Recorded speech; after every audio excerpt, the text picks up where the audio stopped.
Hello बच्चों, प्रश्नावली 3.2 में हमने क्वेश्चन नंबर 1 ही देखा था और क्वेश्चन नंबर 1 को हमने बहुत बेहतर तरीके से समझाया था कि आप ग्राफी विधि से कैसे हल निकाल सकते हैं, हल को कैसे ग्राफी विधि में या फिर ज्यामिति में आप दिखा सकते हैं। क्वेश्चन नंबर सेकेंड में कुछ और क्वेश्चन नंबर थर्ड एक टाइप का क्वेश्चन है, तो क्वेश्चन सेकेंड और थर्ड पे आज चर्चा करेंगे। क्वेश्चन नंबर 4 पे फिर एक दिन चर्चा करेंगे और 5वें और 6वें पे एक दिन पे चर्चा करेंगे। क्वेश्चन नंबर सेकेंड जो कह रहा है अनुपात A1/A2 B1/B2 C1/C2 की तुलना करके आपको ज्ञात करनी है कि समीकरण युग्म द्वारा जो निरूपित रेखाएं होती हैं क्या वो प्रतिच्छेद करेंगी, समांतर होंगी या समपाती होंगी। आपके पास सब इक्वेशन दिया। इससे पहले हम कुछ चीज़ें जान लेते हैं। देखिएगा घटनाएं क्या घटित होती हैं। अगर आपके पास समीकरण युग्म जो दिया है, दो चर वाले रैखिक समीकरण युग्म कुछ इस प्रकार दिया है, A1x plus B1y plus C1 बराबर 0 और A2x plus B2y plus C2 बराबर 0, इस तरह से अगर आपके पास दो समीकरण दिए गए हैं तो ध्यान से देखिएगा। आपके पास तीन कंडीशन बनेगा। पहला कंडीशन क्या होगा, A1/A2 बराबर होगा B1/B2 बराबर होगा C1/C2। दूसरा कंडीशन क्या बनेगा, A1/A2 बराबर होगा B1/B2 not is equal to होगा C1/C2 की। तीसरा कंडीशन क्या बनेगा, A1/A2 not is equal to होगा B1/B2 की। अगर इस तरह से तीन कंडीशन आपको देखने को मिलता है तो समझिएगा होगा क्या। अगर ये पहला कंडीशन देखने को मिलता है तो इसी पहले कंडीशन को आप थोड़ा सा, मैं यहाँ पे कलर चेंज कर देता हूँ पेन का। इस पहले कंडीशन को आप क्या लिखेंगे, तब कहेंगे कि जो रेखाएं होंगी वो क्या होंगी, समपाती होंगी। रेखाएं क्या होंगी, समपाती। कब समपाती होंगी, जब A1/A2 बराबर B1/B2 बराबर C1/C2 होगा। ध्यान से आप देखिएगा, बहुत बेहतर क्वेश्चन है। अगर A1/A2 बराबर B1/B2 not is equal to C1/C2 है तो इस कंडीशन में क्या होंगे, समांतर होंगे। क्या होंगे, समांतर। और जब A1/A2 not is equal to B1/B2 है, मतलब ये क्या करेंगे, प्रतिच्छेद करेंगे। यानी ये जो रेखाएं होंगी एक दूसरे को क्या करेंगी, प्रतिच्छेद करेंगी। तो आपने समांतर देखा, समपाती देखा और प्रतिच्छेद देख लिया। अब यहाँ से हम क्वेश्चन को शुरू करते हैं और क्वेश्चन को देखेंगे। आपको बस इसी सीक्वेंस में लिखते रहना है, आपका रिजल्ट आ जाएगा। ध्यान से देखिएगा। यहाँ पे देखिए A1 बराबर क्या है, 5, B1 बराबर क्या है, -4 और C1 बराबर क्या है, 8। A2 बराबर क्या है, 7, B2 बराबर क्या है, 6 और C2 बराबर क्या है, -9। बस सीक्वेंस में रख दीजिए। A1/A2 तो 5/7, B1/B2 -4/6, C1/C2 8/9। ये देखें 5/7, ये देखें 4/6 और कट सकता है क्या जी, 2 दूना 4, 2 तियाँ 6, ये नहीं कटेगा। ये कट सकता है क्या, ये नहीं कटेगा। तो आपको क्या मिल रहा है, 5/7 मिल रहा है, -2/3 मिल रहा है, 8/-9। ये पहला ही कंडीशन बराबर नहीं मिल रहा है। तो ये जो पहला कंडीशन जब बराबर नहीं मिलता है तो ये सीक्वेंस बनता है A1/A2 not is equal to B1/B2। तो जब पहला ही सीक्वेंस बराबर नहीं मिल रहा है, तो जब A1/A2 not is equal to B1/B2 होता है तो यहाँ पर जो रेखाएं होंगी वो एक दूसरे को क्या करेंगी, प्रतिच्छेद करेंगी। तो यहाँ पर प्रतिच्छेदी रेखाएं होंगी, यही आपका क्या होगा, आंसर होगा। ये था आपका पहला का जवाब। अब देख लेते हैं दूसरा क्या कह रहा है। दूसरा क्वेश्चन भी बहुत गजब का दिया है। इसमें दूसरे में भी आपसे जो पूछ रहा है फटाफट उसको बता देते हैं। यहाँ पर भी A1 बराबर क्या है, 9, A2 बराबर क्या है, 3 और सॉरी ये A2 बराबर नहीं, B1 बराबर कर लेते हैं, B1 बराबर 3 और C1 बराबर देखिए 12।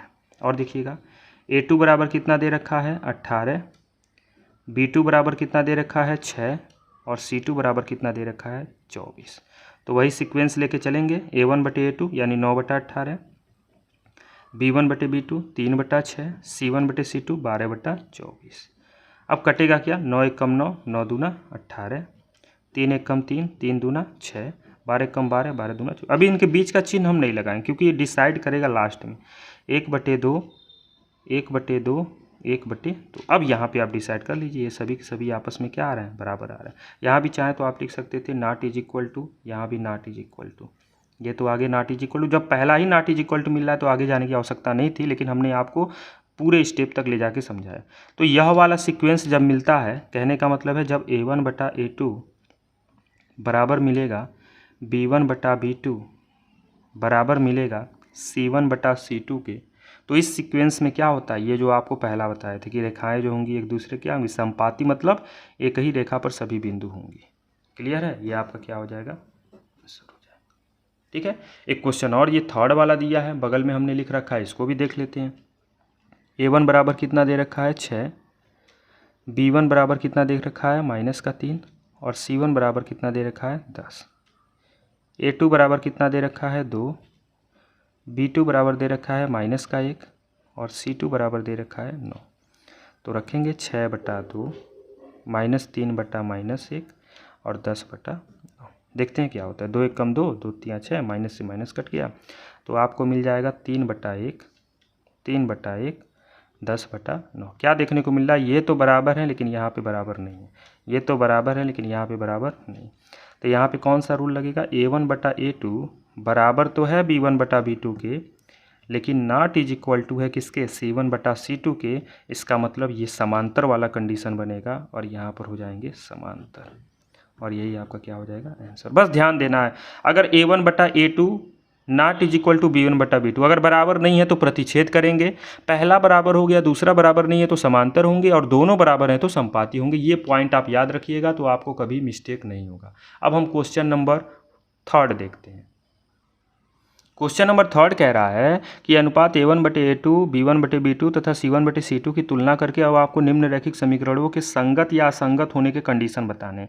तो अभी आपको हमने जस्ट बताया पीछे कि A1/A2 not is equal to B1/B2 है, और दूसरा कंडीशन A1/A2 बराबर B1/B2 बराबर C1/C2 है, और एक और कंडीशन था A1/A2 बराबर B1/B2 not is equal to C1/C2। ये टोटल हमने आपको 3 कंडीशन बताए थे। अब इन तीनों कंडीशन के अकॉर्डिंग मैं थोड़ा सा यहाँ पे पेन चेंज करके आपको समझाने की कोशिश कर रहा कि अभी जस्ट हमने आपको बताया कि A1/A2 not is equal to B1/B2 है, इसका मतलब ये क्या होंगे, प्रतिच्छेद करेंगे। ये थोड़ा सा ये क्या होंगे, प्रतिच्छेद करेंगे। ये रेखाएं एक दूसरे को क्या करेंगी, प्रतिच्छेद। यहाँ पे समपाती होंगी और यहाँ पे क्या होंगी, समांतर होंगी। अभी जस्ट हमने पीछे आपको सारा चीज़ समझाया है, इतना अगर आपने देख लिया समझ लिया तो यहाँ पे संगत असंगत वाली बात को अब कैसे निकालना है, ये चीज़ अब समझने वाली बारी है। तो जो प्रतिच्छेद और समपाती होती हैं, ध्यान दीजिएगा, जो प्रतिच्छेद और समपाती होती हैं वही आपकी क्या होती हैं, संगत होती हैं। क्या होती हैं, संगत। और बाकी जो असमांतर वाला समांतर वाला कंडीशन जो होगा वो आपका क्या होगा, असंगत। बस आपको यही याद रखना है, ये वाला पॉइंट बस याद रखना है कि प्रतिच्छेद और समपाती अगर मिल रहा है तो वो संगत होगा, और अगर समांतर मिल रहा है तो वो असंगत होगा। बोलिए कितना आसान है। अब क्वेश्चन को सॉल्व कर देंगे, फटाफट आप बता देंगे कौन संगत है कौन असंगत है। तो बस क्वेश्चन को शुरू कर देते हैं यहाँ से। पहला क्वेश्चन, पहले इसको इधर ला देते हैं। तो 3x + 2y - 5 बराबर 0। इसी तरह ये भी लिख देते हैं 2x - 3y - 7 बराबर 0। अब कंडीशन लगा दीजिए, क्या, A1 बराबर 3, B1 बराबर 2, C1 बराबर -5, और इधर क्या है, A2 बराबर 2, B2 बराबर -3 और C2 बराबर -7। तो लिख देते हैं 3/2, 2/-3 -5/-7। ये शुरू में ही बराबर नहीं मिल रहा है, दूसरा वाला तो ऐसे ही बराबर नहीं होगा। तो यहाँ पे आपको क्या देखने को मिल रहा है कि A1/A2, ये देखिए थोड़ा सा, A1/A2 not is equal to B1/B2 वाला कंडीशन मिल रहा है। मतलब ये क्या है, प्रतिच्छेद वाला कंडीशन मिल रहा है। लेकिन आपसे तो ये प्रतिच्छेद समांतर समपाती पूछा नहीं है, बस युग्म पूछा है, कैसा होगा, तो ये संगत होगा। क्या होगा, संगत। और आपको कैसे संगत होगा वो हमने आपको बगल में अभी सब डिस्क्राइब करके समझाया। दूसरा वाला आ जाइए, इसको भी आप लिखिए 2x माइनस 3y माइनस 8 बराबर 0, और इधर क्या हो जाएगा 4x माइनस 6y माइनस 9 बराबर 0। फटाफट लिख दीजिए। a1 बराबर कितना है 2, b1 बराबर कितना है माइनस का 3, और c1 बराबर कितना है माइनस का 8। अब इधर a2 बराबर कितना है 4, b2 बराबर कितना है माइनस का 6, और c2 बराबर कितना है माइनस का 9। अब आप सीक्वेंस लेके चलेंगे 2/4 माइनस 3 बटा माइनस 6 माइनस 8 बटा माइनस 9। क्या देखने को मिल रहा है 2 एक कम 2, 2 दूना 4, माइनस से माइनस कट गया, 3 एक कम 3, 3 दूना 6, यहाँ पे कट नहीं रहा है। अब देखिएगा होगा क्या 1/2 बराबर 1/2 नॉट इज इक्वल टू, ये माइनस से माइनस काट दीजिए तो 8/9, यानी ये दोनों बराबर हैं लेकिन यहाँ पे नॉट इज इक्वल टू, यानी यहाँ पे कौन सा रूल लगेगा, यहाँ पे लग रहा है a1/a2 बराबर तो है किसके b1/b2 के, लेकिन नॉट इज इक्वल टू है c1/c2। मतलब कौन सा कंडीशन है समांतर वाला, और जब समांतर वाला कंडीशन तो केवल समांतर ही एक असंगत होता है, तो ये आपका हो जाएगा असंगत। यहाँ पे आप क्या लिख देंगे आंसर। बस आपको संगत असंगत बताना था, आपको हमने बताया। एक क्वेश्चन और है थर्ड वाला, नीचे है लिखे हैं, इसको भी देख लेते हैं फटाफट। हाँ देखिएगा थर्ड वाला क्वेश्चन। थर्ड क्या कह रहा है, इसको भी इधर कर लेते हैं। 3/2x प्लस 5/3y माइनस का 7 बराबर 0, और 9x माइनस का 10y माइनस का 14 बराबर 0। अब आप सीक्वेंस लिख लेते हैं क्या, a1 बराबर 3/2, b1 बराबर 5/3, c1 बराबर -7, a1 बराबर 9, सॉरी a2 आ जाएगा ना, अब 2 वाला चल रहा है, b2 बराबर -10 और c2 बराबर -14। सीक्वेंस लेके चलिए 3/2 और बटे में कितना है 9, ठीक है, और इधर 5/3 और कितना है -10, और फिर कितना है -7 बटे में -14। 3 एक कम 3, 3 त्रिकी 9, 5 एक कम 5, 5 दूना 10, 7 एक कम 7, 7 दूना 14। क्या मिल रहा है 1/3, 3 दूना 6 हो जाएगा ना, 2 भी बच रहा है, 2 गुणे, फिर क्या बच रहा है 1/3 दूना 6 माइनस का 6, और फिर 1/2। यानी यहाँ पर यही नहीं बराबर मिल रहा है, तो आगे आप जाएंगे कहाँ, जब पहला ही बराबर नहीं मिल रहा है। मैं थोड़ा सा ऊपर कर देता हूँ। हाँ अब देखिएगा, यहाँ पर पहला ही जब बराबर नहीं मिल रहा है, आपको क्या देखने को मिल रहा है, आपको यह देखने को मिल रहा है कि यहाँ पर ये माइनस वाला बस आपको डिफरेंट, ये 1/6 और ये 1/-6 है, तो यहाँ पे सीक्वेंस बन रहा है a1/a2 not is equal to क्या b1/b2। और जब इस प्रकार से सीक्वेंस बन गया तो ये क्या कर रहे हैं, प्रतिच्छेद करेंगे, और प्रतिच्छेद वाली कंडीशन में आपको पता है क्या होगा, संगत होगा, और संगत होगा तो यही आपका क्या हो जाएगा, आंसर हो जाएगा। अब फटाफट हम देख लेते हैं चौथा क्वेश्चन क्या कह रहा है।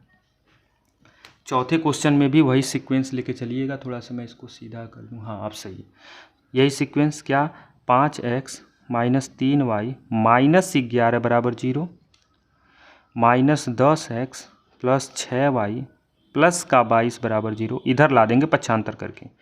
a1 बराबर आपका हो गया 5, b1 बराबर आपका हो गया -3, c1 बराबर आपका हो गया -11, a2 बराबर हो गया -10, b2 बराबर हो गया 6, और c2 बराबर आपका हो गया 12।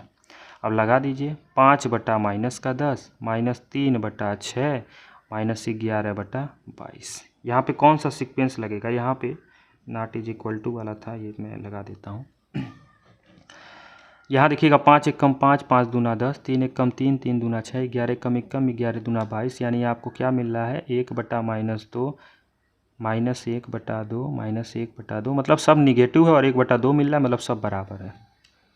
और जब सब बराबर होता है तो वहाँ पे कंडीशन क्या लगता है, a1/a2 बराबर है b1/b2 बराबर है c1/c2, मतलब होते हैं समपाती। और जब संपाती होते हैं तब भी वो क्या होंगे, संगत ही होंगे। तो ये भी आपका केवल समांतर वाला कंडीशन जो है असंगत होगा, बाकी सब संपाती हो या प्रतिच्छेद हो आपका क्या होगा, संगत होगा। अब अगला क्वेश्चन 5वां देख लेते हैं फटाफट। 5वां देख लीजिए फटाफट बिना देरी किए हुए। यहाँ पर फिर वही कर दीजिए 4/3x प्लस का 2y माइनस का 8 बराबर 0 और यहाँ पर 2x प्लस का 3y माइनस का 12 बराबर 0। a1 बराबर हो जाएगा 4/3, b1 बराबर हो जाएगा 2, c1 बराबर हो जाएगा माइनस का 8, a2 बराबर हो जाएगा 2, b2 बराबर हो जाएगा 3 और c2 बराबर हो जाएगा माइनस का 12। तो यहाँ पे 4/3 गुणे 2, 2/3, ठीक है, और माइनस का 8 बटा माइनस का 12, ये हो जाएगा 2 दूना 4, यानी आपको मिलेगा 2/3, 2/3, 4 दूनी 8, 4 तियाँ 12, माइनस माइनस कट गया, यहाँ भी बच गया 2/3। ये सब के सब आपस में आ गए बराबर, और जब बराबर हैं तो मतलब a1/a2 बराबर b1/b2 बराबर c1/c2, यानी प्रतिच्छेद। ये कैसी रेखाएं होंगी, प्रतिच्छेद रेखाएं। तो अब बस ये ब्लैंक वाला आप हमको क्या करेंगे, कमेंट बॉक्स में बताइए कि ये संगत होगा कि असंगत होगा। तो ये आपके क्वेश्चन नंबर 2 और 3 थोड़े बहुत बेहतरीन क्वेश्चन और बहुविकल्पी प्रश्न पूछे जाने के ज़्यादा चांसेस होते हैं इस प्रकार के प्रश्न के। तो आपको सारी चीज़ें जो है बेहतर तरीके से हमने समझाने का प्रयत्न किया है, आपको समझ में भी आया होगा। तो आपको करना क्या है कि क्लास 10th में मैथ पढ़ने वाले जितने भी आपके सहपाठी हैं उन तक आप यह वीडियो ज़्यादा से ज़्यादा मात्रा में शेयर करिए, ताकि वह भी चैनल के साथ जुड़ जाएं और इस लेक्चर का या इस वीडियो का लाभ वह भी उठा पाएँ। धन्यवाद।